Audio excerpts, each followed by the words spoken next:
Today we're going to make love at first lust. When I think love, I usually think of red.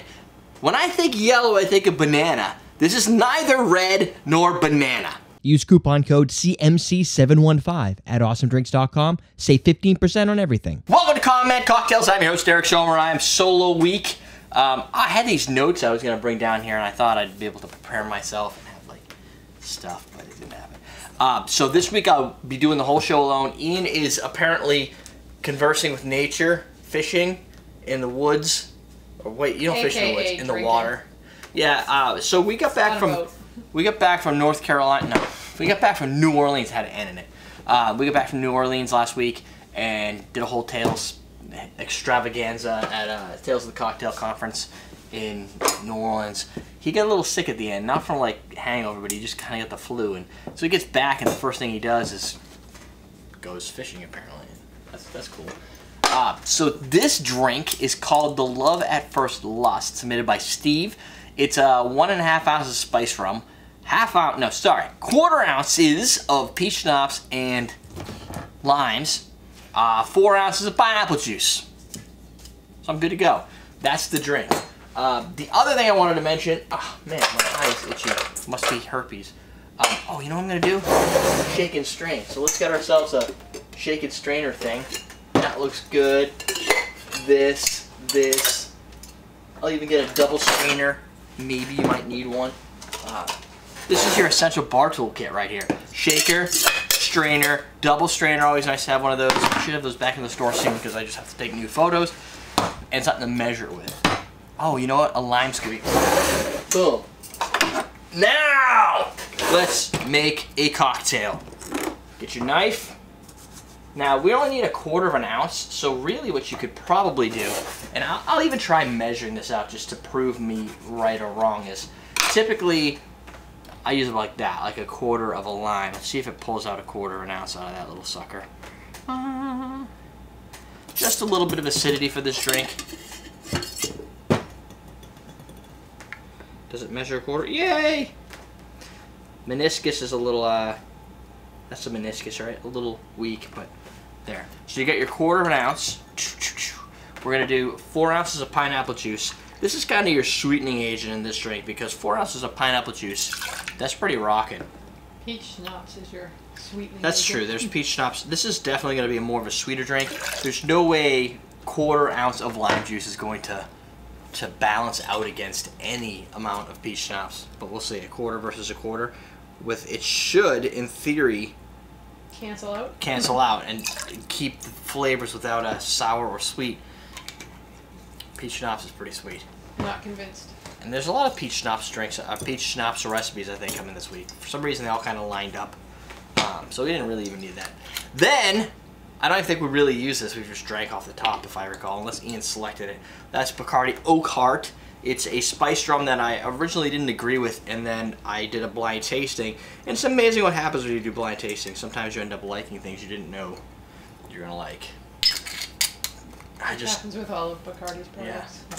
I like the underdogs in general, and the new guys that are doing something cool. But sometimes some of the original products, the original big brand products, have a consistent, flavorful solution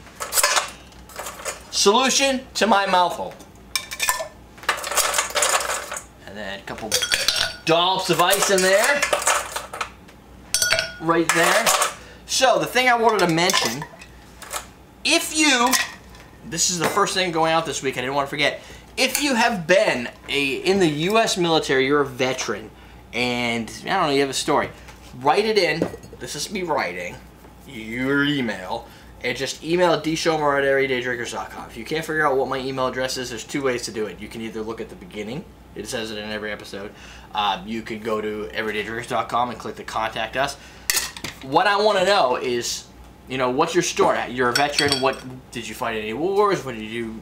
What area of the military did you belong to? Stuff like that. We did a little bit during fan appreciation because we have fans that are in the military. But this will be more important because we've been working a partnership with Mike's Hard Lemonade, and the first promotion is going to be really around veterans and U.S. military and stuff like that, the red, white, and blue. So I want to be able to tell some stories when I create a cocktail that I'll design using Mike's Hard Lemonade. So submit your recipe, your recipes, submit your stories, and you've got like this week to do it. That's it. All right.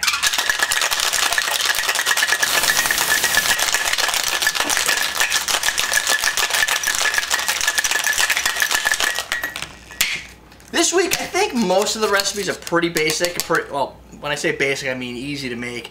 No crazy types of fruits. No huge build-outs and designs because it's been a rough week. Got a little bit of like maybe a flu going on.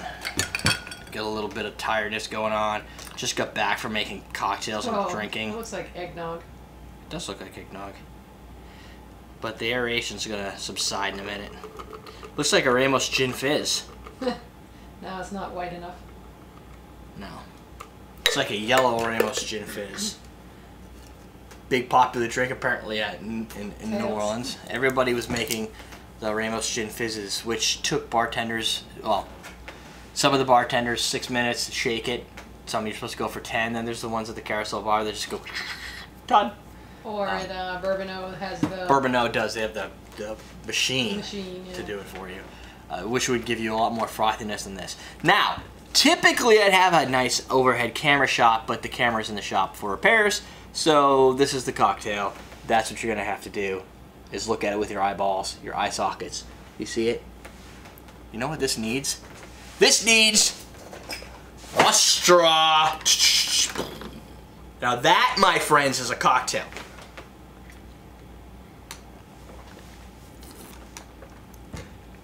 First thing I want to think of when I took a sip was banana. It has that like, this is gonna be a banana, like almost like a blended banana cocktail. It's not. It's definitely got massive pineapple flavor, like a weird like smokiness to it too. That might be from the spiced rum. Like I thought, the lime doesn't have a huge part in this. Maybe lends a little bit of acidity. There's some peach flavor, but it's not overly sweet. Peach schnapps is a 1/4 ounce. So at the end of the day, a 1/4 ounce of one and a 1/4 ounce of another one might not balance out. When you've added 4 ounces of other fluid, basically you're just getting a few additional nuances. Excuse me. And quite honestly, let's try this. My mouse on the screen.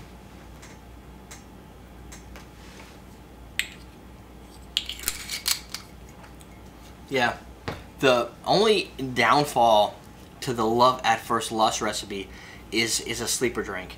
There's 1.5 ounces of alcohol, there's 4 ounces of pineapple juice. It's got a lot of volume to the drink, but when you're looking at how much actual drink is in here, peach schnapps, it's going to be light on alcohol, and it's so minute in the flavor, it's a rounding error.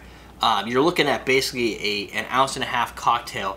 This is a good cocktail for those that go, I don't like the flavor of alcohol. I don't really believe in this specific case that buying an expensive spiced rum is going to make any difference.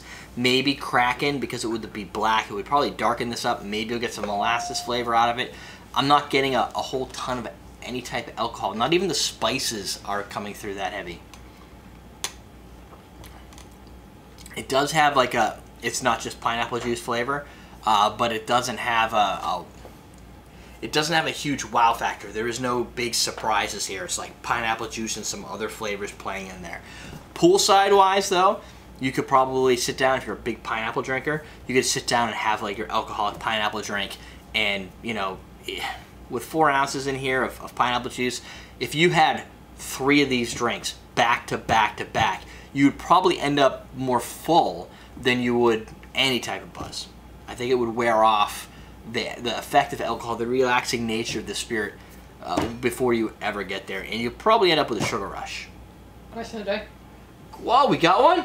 What's the fruit you wish was available all year round? Fruit that you wish... What's the fruit you wish was available all year round? For me, well, the only ones we don't get all year that I like would be either a passion fruit that's not too sour, a pomegranate, because I want to say pomegranate. Well, I like blood oranges, and I wish blood oranges were more available. I don't ever urge for I'm not like, oh, like I could see a blood orange and say, I want to make a cocktail with a blood orange, specializing in a blood orange. We don't have them. Watermelon. I love Yeah, that's watermelon. true. But if that was available all year, that'd be awesome. the thing about pomegranates is like you could just see one and be like, oh, I want one right now. True. I mean, watermelon like technically is available all year.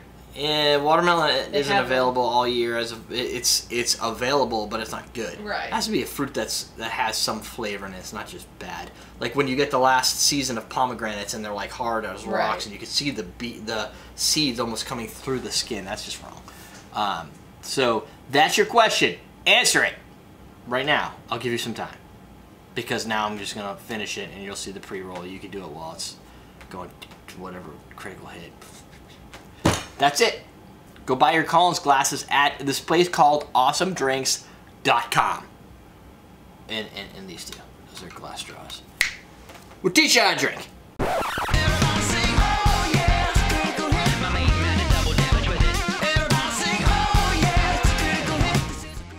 Oh, my recipe! Why did it just do that? I'll be right back, guys. You keep making a drink that you don't know how to make because the recipe's down here. There you go. Guess I'm coming back over here. I figured I'd wait for the last possible moment to do that.